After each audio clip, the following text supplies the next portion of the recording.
I thought that had a chance to be a trap game, coming off of Maui and then Duke. And I'm just very, very impressed with my guys for being excited about playing. I think watching Dayton play in Maui, and Dayton obviously is in the Atlantic 10, and knowing that this LaSalle team won the Atlantic 10 a year ago, they lost some guys, but still, our guys respected them. They honored the game and played hard. We turned them over early, and that sort of set the tone for us.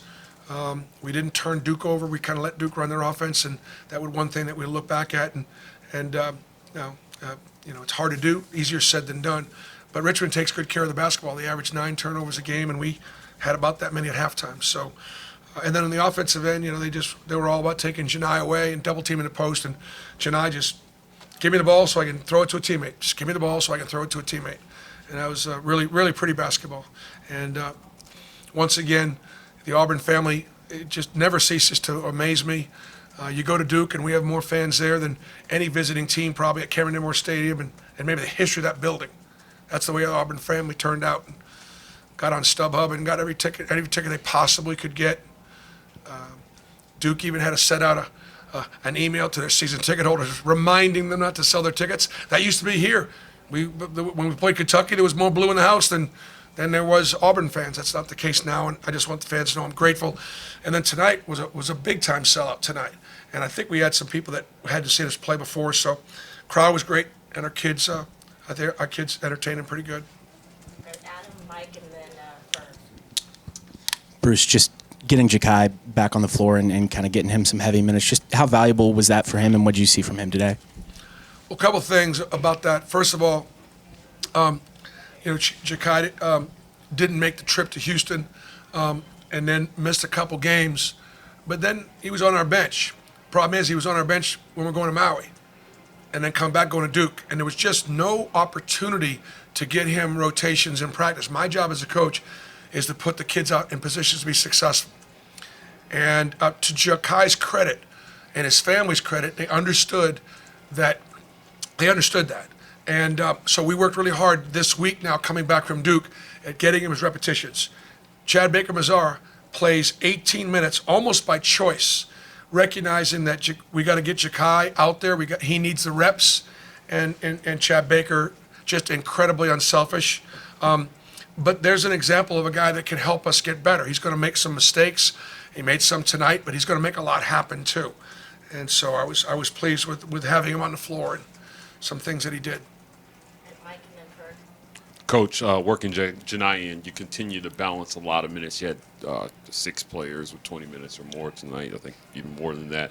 How does your balance continue to flesh out as you get closer to conference play here?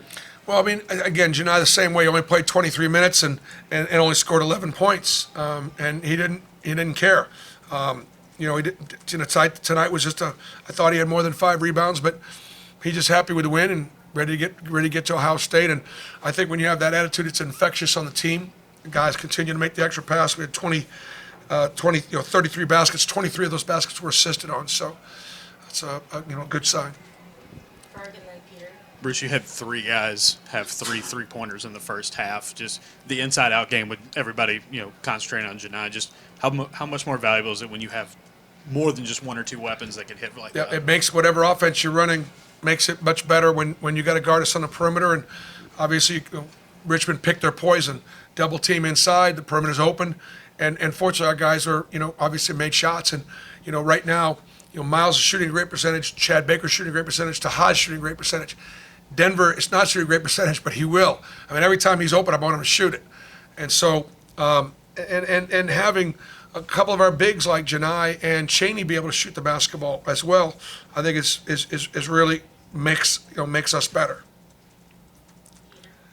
So Ja'Kai had double figures in his first game back, had a couple big highlight plays at the rim as well. Just with what he brings offensively, how much does that add to all the weapons that you mentioned you guys already have? It's funny because like I was teasing him that he managed to squeeze off 9 shots, and I could only get Janai Broom, the All-American, 10.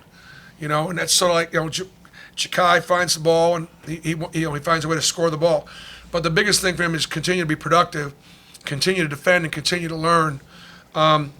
and and you're not going to get it all back every game. You're not, it's just, and so I think it's important that we continue to share the ball.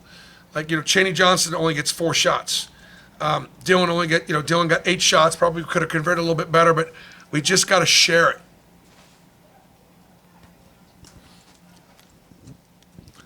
Yeah, obviously we're focusing on defense after that Duke game. I know you talked about it in your intro, just the challenges that Richmond, provided. Just what was the key for y'all to just impact them as much as y'all did from the half court perspective? Well, we got we have a defensive system, and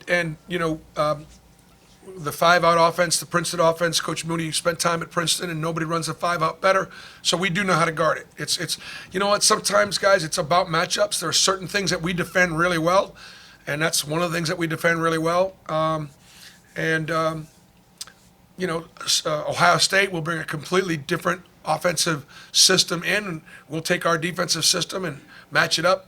But that's just a good matchup for us. We know how to guard it.